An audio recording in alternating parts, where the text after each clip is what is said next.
Bendiciones para todos. Soy el arzobispo Andrés Tirado Pérez, fundador de la Congregación Sacerdotal Internacional Católicos Independientes. No representamos a la Iglesia Católica Apostólica y Romana.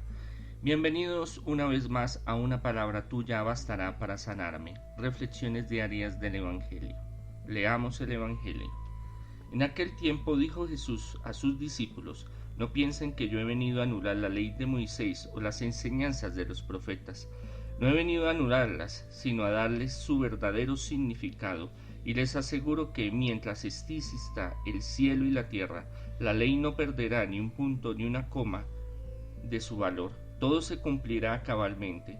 Por eso aquel que quebrante una de las disposiciones de la ley, aunque sea la menos importante, y enseña a hacer lo mismo, será considerado el más pequeño en el reino de los cielos. En cambio, el que las cumpla y enseñe a otros las cumplan, ese será considerado grande en el reino de los cielos. Es palabra del Señor. Gloria a ti, Señor Jesús. Cuando llega Jesús, cuando nace Jesús, está en un momento muy crucial del pueblo de Israel. Es un momento complicado, es un momento muy difícil, un momento donde se esperaba el Mesías como la promesa que se hallaba en el Antiguo Testamento, aunque en el Antiguo Testamento sí hay partes donde da la profecía del Mesías, pero no en todo su conjunto en general se puede entender de que hablaba directamente de Jesús. Hablaba de un Mesías, y ese Mesías era el Salvador de un pueblo que estaba pasando por momentos terribles. Hambre, escasez, ser prácticamente subyugados, colonizados, esclavos de cierta forma del Imperio Romano y antes de otros imperios. Entonces había nacido la revelación, había nacido la ilusión, había nacido la enseñanza de que llegaría el Mesías. Pero en este caso el Mesías no es esa versión del Dios que los viene a salvar espiritual y materialmente, sino un Mesías estilo Rey David, bélico, guerrillero, un luchador que iba a sacar a los pueblos invasores, en este caso al pueblo romano, a sangre, a fuego, iba a restaurar la riqueza, el poder de Israel. Cuando ven que Jesús llega y empieza desde su estilo particular, un estilo muy propio de Jesús, a predicar, a hablar del reino de los cielos, a hablar de que hay que haber un cambio, empieza a desarrollar su ministerio profético de denuncia, de cuestionamiento, de crítica al establishment, al establecimiento, al gobierno que se estaba manejando en ese entonces, en ese momento. Las injusticias sociales, no solo del Imperio Romano, sino de la propia administración interna de los judíos, en ese caso llevado, comandado, dirigido por los sumos sacerdotes, los saduceos, por los ancianos, el partido cananeo, y de ahí para abajo los levitas, los fariseos y en fin, que tomaban la ley, más de 617 normas de la Torá, del Pentateuco, del Antiguo Testamento, para agradar al Señor. Pero ese agradar al Señor lo habían desfigurado de una forma en la cual lo utilizaban para oprimir al pueblo, para poner cargas supremamente pesadas y fuertes, más que las romanas en sí. aunque el imperio romano y los otros imperios asirios, babilónicos, Egipto, bueno, en fin, filisteo y demás, fue brutal, fue terrible, pero en este instante, en este momento histórico donde Jesús desarrolla su ministerio, es el mismo pueblo que está sometiendo al mismo pueblo, es su misma gente, es su misma clase alta, por llamarlo de esa forma, que está subyugando y está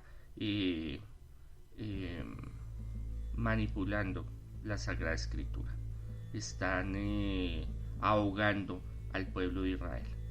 Entonces, por un lado, los romanos, vieja data de otros imperios que los conquistaron, y por otro lado, los sumos sacerdotes, los ancianos, levitas, escribas,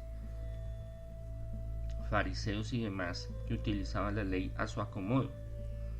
Entonces la gente tenía una gran expectativa y lo que quería era abolir muchas cosas. Habían grupos de extrema izquierda,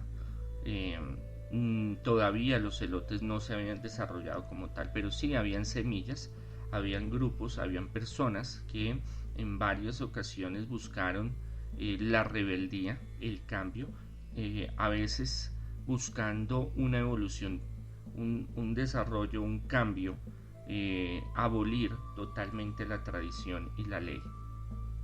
En lo cual Jesús les aclara que no es ese Mesías que ellos esperan, que el reino de Él es mucho más grande, es mucho más interesante, es mucho más profundo, es mucho más eterno que simplemente luchar por la liberación del imperio romano o el cambio del establishment, de la administración, del establecimiento, de las altas jerarquías de los israelitas, del pueblo judío, que Él viene a darnos vida y vida en abundancia, pero de otra forma muy diferente. Entonces habían grupos, habían personas que buscaban que Él se revelara para tener como un símbolo social.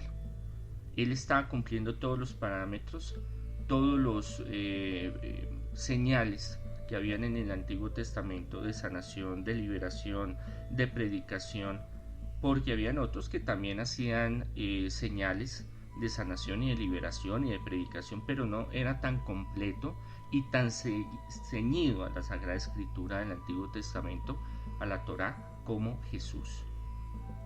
Y esto hace que la gente coja a Jesús como un símbolo del Mesías, que no entendían bien, como les digo, les estoy comentando la figura en sí de Jesús como Salvador, como Dios entre nosotros, que nos viene a dar vida y vida en abundancia, sino que viene a liberarlos y vienen a traerles victorias y a traerles dinero y a traerles poder. Eso esperaban muchísimos, esperaban esa liberación, una liberación material, si lo queremos ver de esa forma.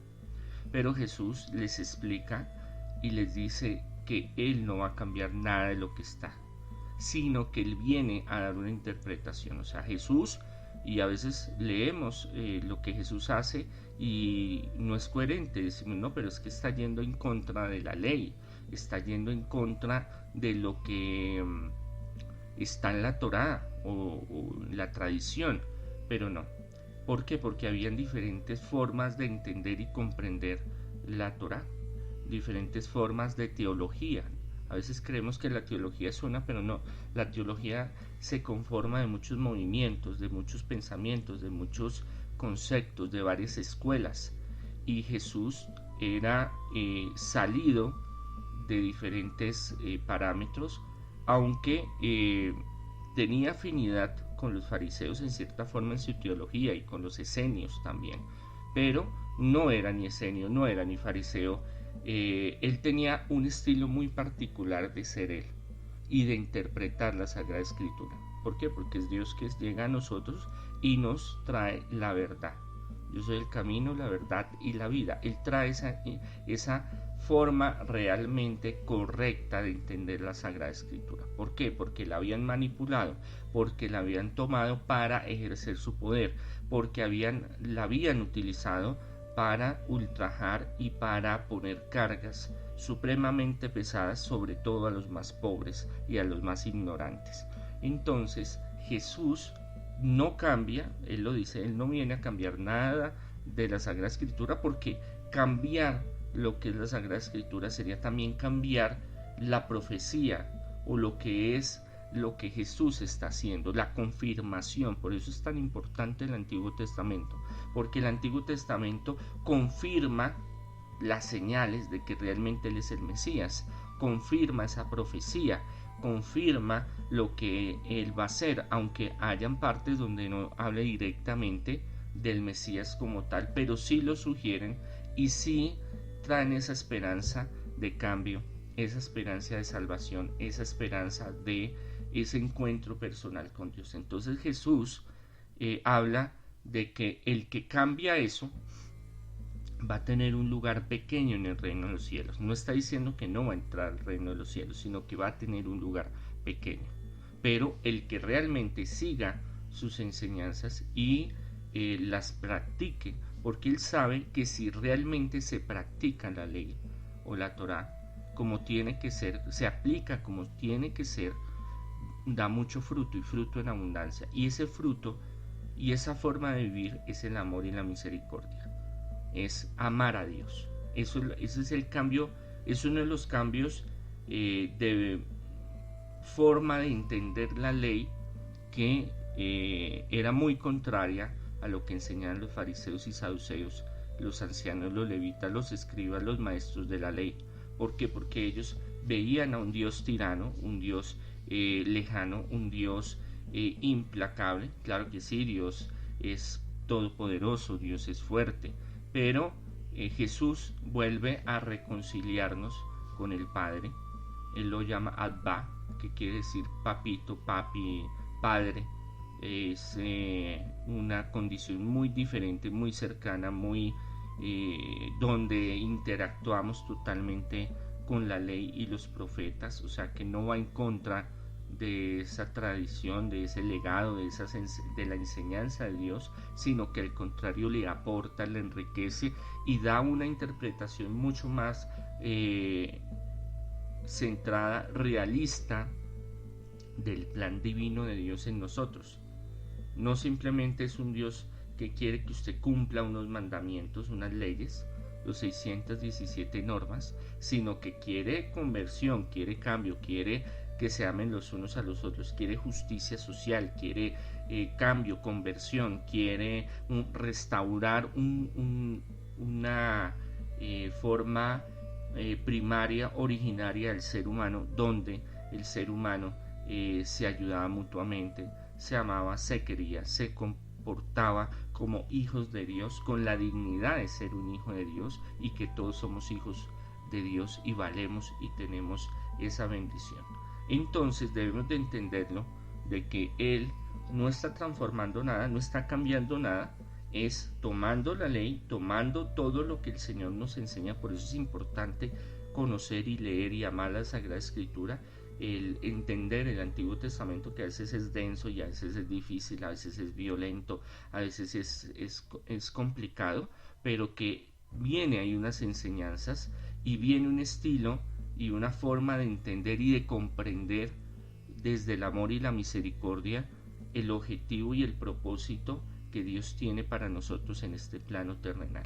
Ahora sí entendemos el Antiguo Testamento, ahora sí entendemos por qué se tiene que cumplir hasta la última letra, coma, párrafo, palabra del Antiguo Testamento, porque es la revelación que Dios da a través de los que escribieron a través de muchos siglos, pero que su mensaje es un mensaje que hay que entenderlo y verlo desde la óptica de Jesús, una óptica de amor, de misericordia, de entrega al Señor, de cambio social, de cambio político, de cambio espiritual. Obviamente Él no venía a hacer un cambio en ese momento bélico, político, administrativo, económico, pero el cambio realmente, el más importante, es la salvación. y el cambio desde el corazón. Y así iba a cambiar todo lo demás. Y él les dijo, no se preocupen, los romanos se irán. Y en el año 60 los romanos se fueron.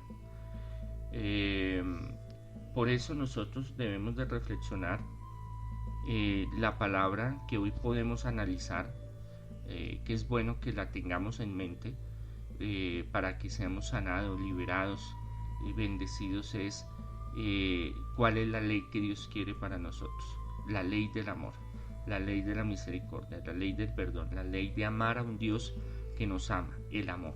Ahí resume todo. Por eso cuando a Jesús le pregunta, bueno, entonces, ¿qué es lo que usted predica? Entonces, ¿qué es lo que usted quiere enseñar? Entonces, ¿qué debemos hacer? Entonces, para salvarnos, para ir al reino de los cielos. ¿Qué dice en la Biblia, en el libro que lees? Dice Jesús, amar a Dios sobre todas las cosas y al prójimo como a sí mismo. Entonces es importante entender y comprender que Dios tiene un propósito, que ese propósito estamos en un camino constante de exploración, de peregrinar, de conocimiento, y para eso necesitamos la Sagrada Escritura, tanto el Antiguo como el Nuevo Testamento, para entender qué es lo que Dios quiere de nosotros, pero desde la óptica de no de científicos, no de historiadores, no de politólogos, sino de fe, del amor y de la misericordia de Dios, de la óptica de la visión de Jesús. Reflexionemos la palabra del Señor para hoy, la ley. ¿Cuál es la ley que seguimos? Unas normas sociales, unas normas capitalistas, unas normas económicas, políticas, unas normas de redes sociales, o vivimos la ley verdadera que está todo, la Torá, toda la Sagrada Escritura, la tradición de los profetas, que es el amor y la misericordia.